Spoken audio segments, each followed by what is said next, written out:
I was curious what Stephen W. Taylor would do with Atmos. I certainly think it's more creative and as a surround experience than the previous 5.1 mix.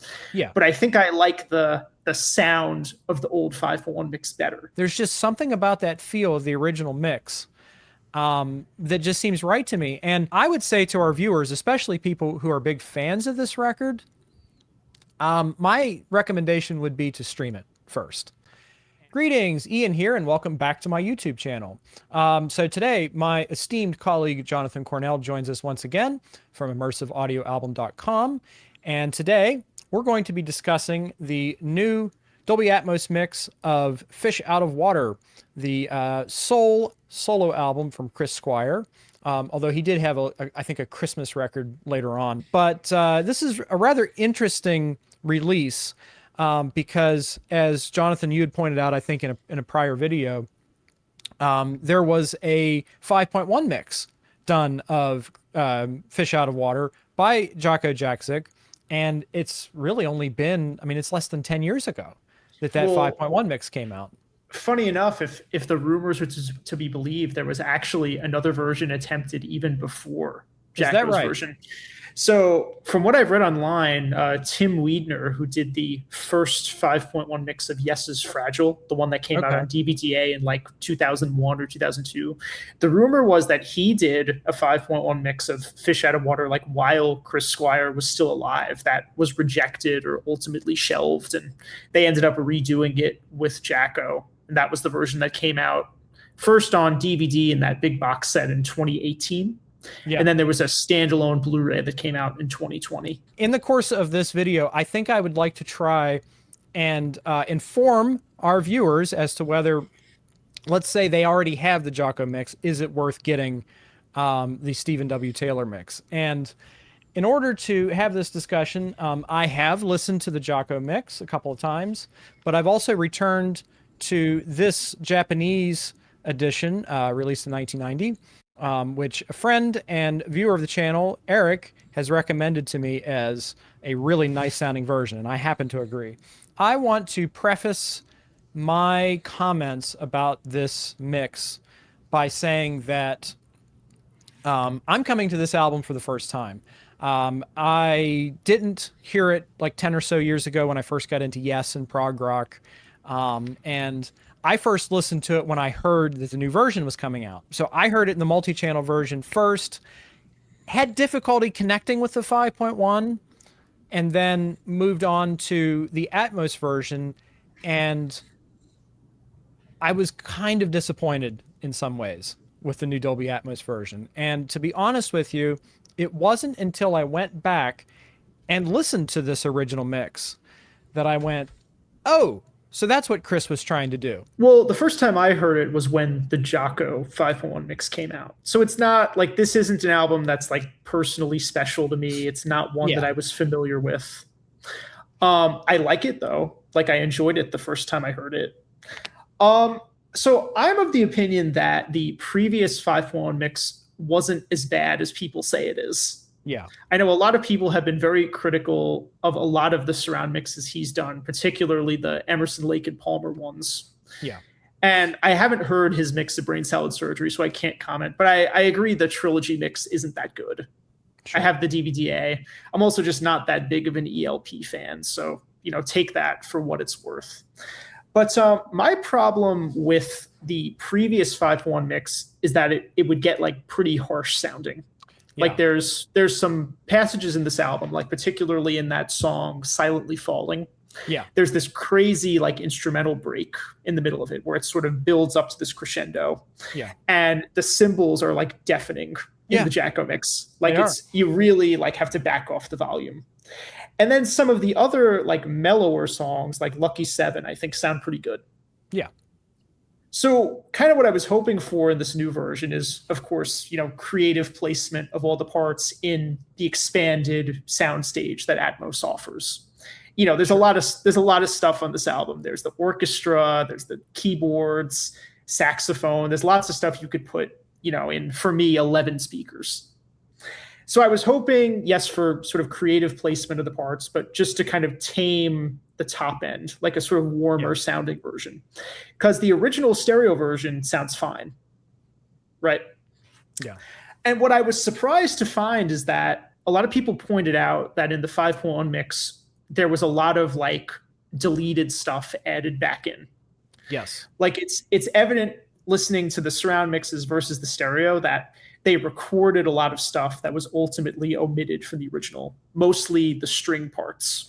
Like if which we should mention Andrew, what's his name?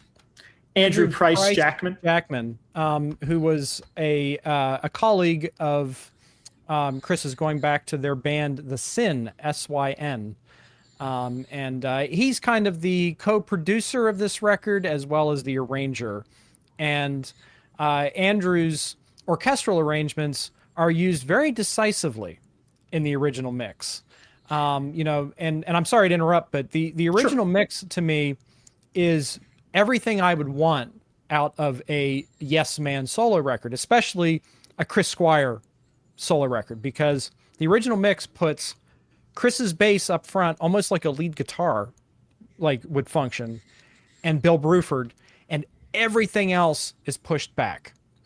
Now, you can comment more on the 5.1 mix, but I feel like the biggest leap going from the original mix to the new Atmos mix is that a lot of that stuff, as you said, has been mixed back in. And to me, for one thing, it drowns out Bill Bruford. Like I'm having trouble hearing a lot of Bill Bruford's parts. But to me, it almost brushes against questions of authorial intent. And I have to wonder if the mix would have turned out quite this way if Chris were still alive. Well, one of the things I noticed going from the old 5.1 mix to the Atmos is that the drums are kind of like wrapping around you in the 5.1 mix. And I think that sounds really cool. Like the drums are kind of all around you, and Chris's bass is mixed like directly into the center channel, which, some people may like, some people don't. But I think because it's kind of like this lead guitar almost, and he's playing kind of on the top end, it works really well. Like I kind of like I kind of like that feature in the Jocko mix. And on this new version in both 5.1 and Atmos, the drums and bass are like nailed down to the front. Like they're only in the front. And there's a lot of like added reverb coming out of the back. Like I noticed that particularly the drums are a lot wetter sounding than they were in either the 5.1 mix or the original stereo. Yeah. And the bass too. Yeah. So in general, like the drums and bass kind of sound more distant when I feel like they should be kind of leaping out at you. Yeah. And then when you add in that there's all these like, loud strings coming from behind or above you, it's like all the secondary parts are pushed up and like the main parts are kind of set back. I wouldn't say like the bass is inaudible. The bass and drums you can hear them. They just don't jump out at you like they do. They feel cushioned. Yes. Yeah. And the word I used to describe, especially some of the arrangements, was congested.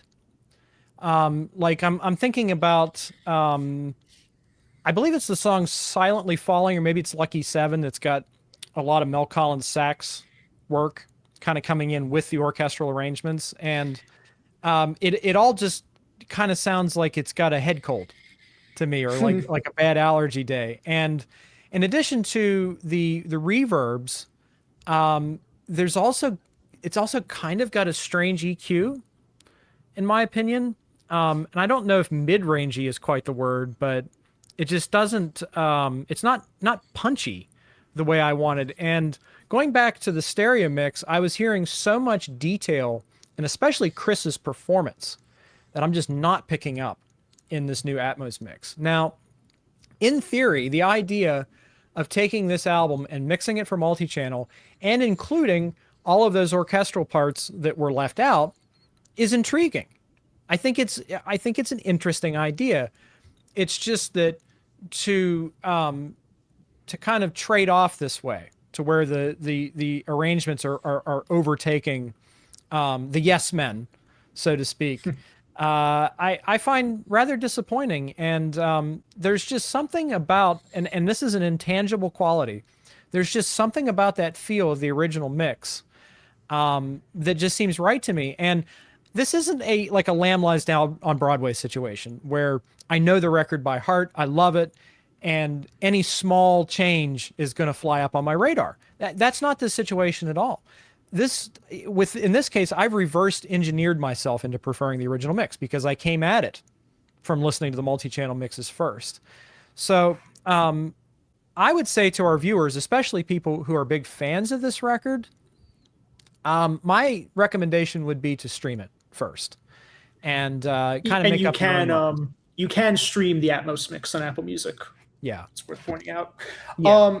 Just to speak to the positive merits of the Atmos mix, though, I was curious what Stephen W. Taylor would do with Atmos, because this is his first Atmos mix, and he kind of has a style that's all his own for 5.1. Yeah. So it's always interesting to me when you have these guys who have been doing 5.1 for years, whether it's Bob Clearmountain or Steven Wilson or Frank Filippetti or anybody else, like how they approach going into this larger space. Like, what do you do with the extra speakers? And I have to say, the Atmos mix is very creative in the way it uses the additional speakers. It is. A lot of the keyboards tend to kind of come out to the sides a little bit. And on some of the songs, like on the last track, Safe, which is kind of this big like tour de force with the orchestra, a lot of times the strings are mixed entirely above you, which is like pretty cool. So it is. Yeah. I have to give it points for that. I certainly think it's more creative and as a surround experience than the previous 5.1 mix. Yeah. But I think I like the sound of the old 5.1 mix better. Yeah, I do too. Now, there's a couple of things I want to mention. So, in terms of the placement, I did hear a lot of Chris's backing vocals in the heights and rears on my system. And it almost has like this Beatlesy or even Beach Boys effect of these like choral vocals coming down from the heavens. I was doing some reorganizing of my room last night when I had this on. And so I had like my head next to these back speakers. And I would say that like maybe 50 or 60% of what's coming out of those back speakers is reverb. But occasionally I would hear like a low brass part come out. Or I would hear one of Bill Bruford's toms poke out, or a little part here and there. Now, I want to talk a little bit about things that might be perceived as errors, or at the very least, kind of baffling. And, we'd mentioned that in the song Lucky 7, there's like a little bit of noise that's not present on other versions. Do you know what I'm talking about? Yeah, I forget exactly where it happens in the track, but there's a section where there's this like sort of high-pitched squeaky sound that comes out of nowhere. I don't know if it's like an artifact from the sax track or something. But yeah, I did notice that, and it's not on the Jacko mix or the stereo version. Yeah. Yeah, and it just kind of like made me jump a little bit, like, oh, what's that? And then it didn't like strike me as being wrong or incorrect, but I thought I want to go back and listen to the original mix and see if it's there. And I didn't hear it. Now, the other thing that I find kind of crucially absent from both versions of both multi-channel versions, and as we discussed, this is an element that may have not been on the multi-tracks, and that's Chris's climactic bass solo on the Canon song. And, I kind of feel like this, even though it's probably a technical problem, I mean, maybe they could have used stem separation, or maybe they tried and it didn't work. But I just think for the bass player's solo album to be missing the climactic bass solo, it kind of deprives the climax of the album of its power.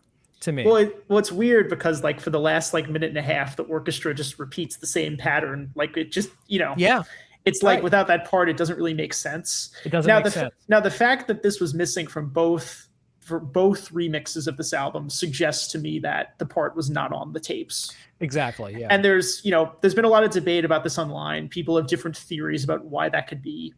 One possible theory is that, I don't know if anybody ever watched when the the Wish You Were Here Pink Floyd album came out in 5.1, there was this little documentary where James Guthrie talked about remixing the album.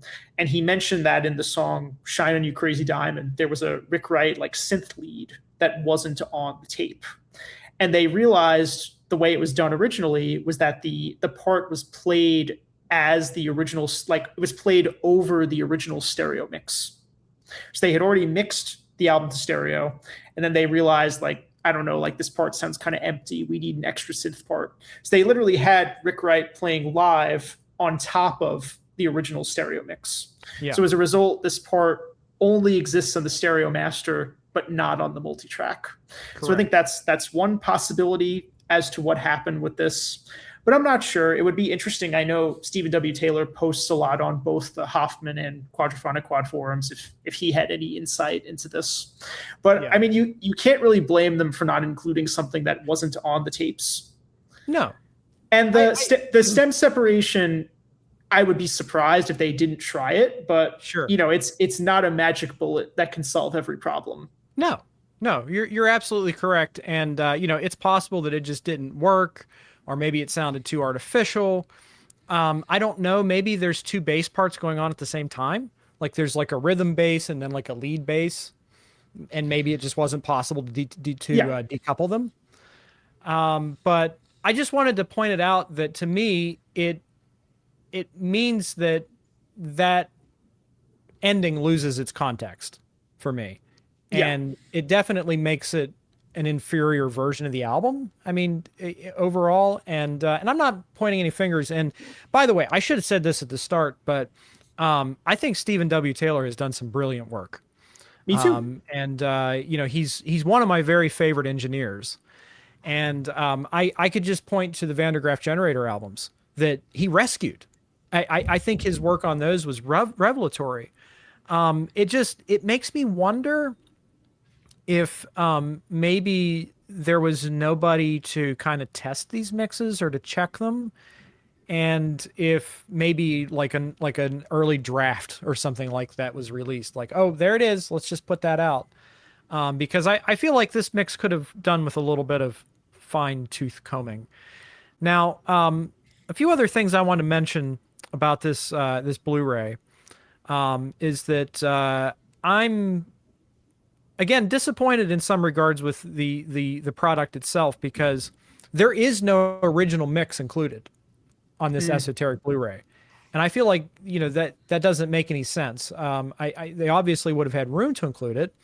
Now, what we do get is 2 promotional films that have the original mix, Hold Out Your Hand and You by My Side, in original mix form. But it would have been nice to have the whole album, and I think it could have fit. The other thing is that I think they could have put the Jocko mix on this Blu-ray. And so, yeah, there's the Jocko 5.1 mix, and there's also a Jocko stereo mix, which was on the previous Blu-ray. The previous Blu-ray also had a high-res transfer of the original stereo mix. Correct. Now, I'm not sure if that's considered like a good mastering of it or not, but it was on there. Yeah. Well, you know, my point being that I can't recommend this in good conscience to our viewers. And as I said, I think that our viewers should listen to it first, and stream it first, and make up their own minds. But it would have made it a lot easier to recommend it had it include, say, the original stereo mix, as well as Jocko's 5.1 mix, because sort of like the Wish You Were Here Blu-ray that came out last year, you know, you and I were a bit hot and cold on the Atmos mix, but it did contain the Legacy 5.1 mix, contained the quad mix, which, you know, maybe we had some playback issues on some systems, but still they made an attempt to make like a box set on a disc.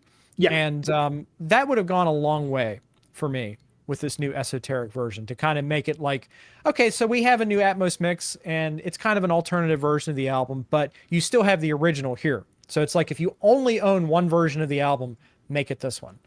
And I just think that was a missed opportunity.